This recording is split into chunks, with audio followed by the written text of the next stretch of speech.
Hi, I'm Dave Taylor, Fell Running Guide. I'm here in the Peak District. A lovely day where I'm testing out trail running shoes that are suitable for all conditions. Okay, so I've had a good play around with these shoes, tried them in different types of conditions. I've got a bit of a better idea as to who they might suit, what type of runner and what sort of conditions. Starting off with the more heavily cushioned shoes, looking at the Ultra Timp, really comfortable underfoot, lots of cushioning there. An interesting thing I noticed about the Ultra is the foot shape. So you can see it's very wide across the toe area here. And that's a deliberate design. The idea is that it lets your toes splay out rather than confining them.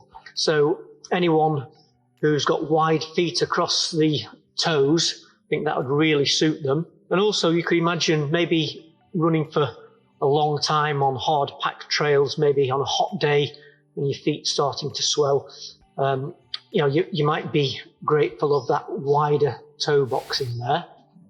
In terms of height, so feel quite high above the ground, lots of cushioning in there. So they may well suit a heavier runner who needs more cushioning, and certainly sort of a longer distance runner on harder packed trails.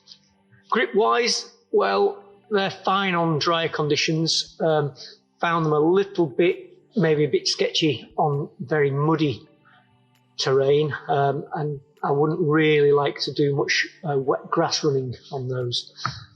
They're a zero drop shoe, as we said before, so anyone who likes that zero, no sort of toe to heel differential might suit those. That's your Ultra Timp 2. Similarly, in a way, with the Hokas, again, we've got a big cushion there, very comfortable underfoot. The difference being with these is you can see, comparing the toe area, that the Hokas are kind of much more pointed across the toes, whereas the Ultras are wider. If people don't want a wide toe box, then these might suit. Personally, I've got a previous version of these, and I do wear them. I really like them for recovery runs. So if I've had a hard race or hard training session and I want to run the next day, but I don't want too much impact, then I'll wear these as a recovery shoe, a recovery run shoe. With both of them, because of the height, I don't particularly like them for technical running. Now, I know some people do run on technical terrain with them, but personally I feel a little bit high off the ground, so I wouldn't want to be trying to run quickly on technical rocky trails with these. That's just my preference. But certainly the Hokas, I really like them as a recovery run shoe. So that's the more cushioned shoes. If we have a look at the Sense Ride, as I said before, you've got quite a bit of cushioning in there. And I think these are just a good all-round shoe, but again, a bit more suited to drier trails. There's not a great deal of lug depth there for running on muddy conditions.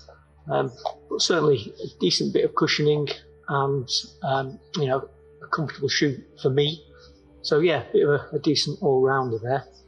Moving on, looking at the Innovate Rock-Like G27. This is the lightest of all the shoes, only just, it's 275 grams as the name implies.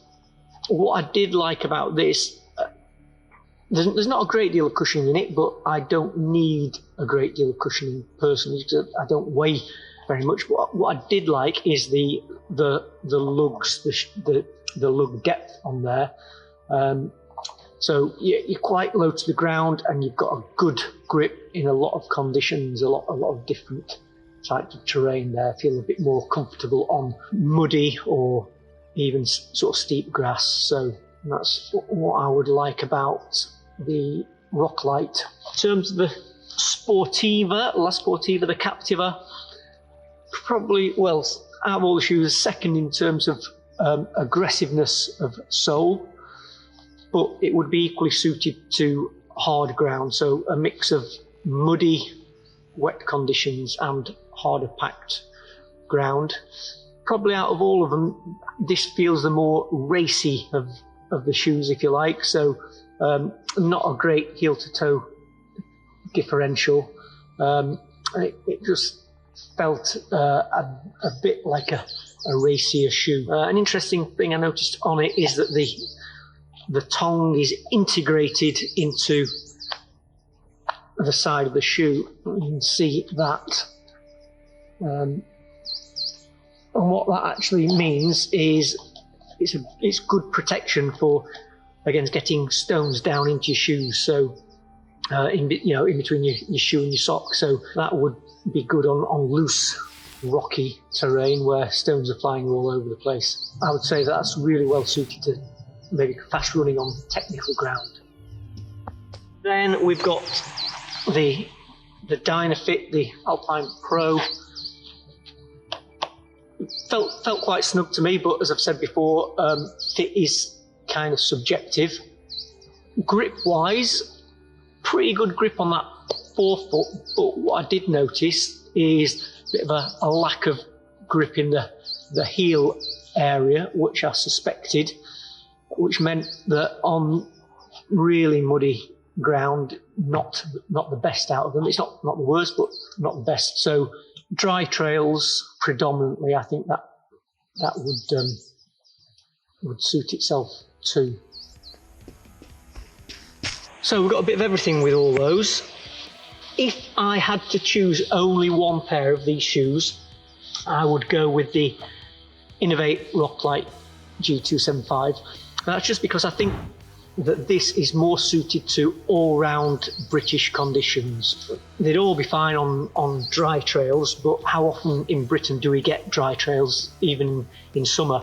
So the fact that it's got the best grip would mean that it's the best suited to muddy conditions. We'd even get away with a bit of fell with this. It's not a fell shoe per se, it's a trail shoe, but you'd even get away with a bit of fell running with that. That is what I would choose, but that is because it suits my style of running, or the type of terrain that I will run on. You might have a different perspective on it, and you might have different ideas for what you want from a running shoe, but that's what I would go for.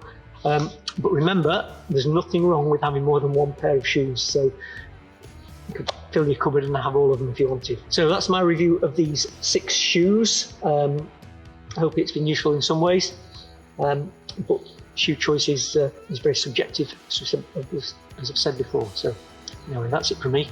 Happy running.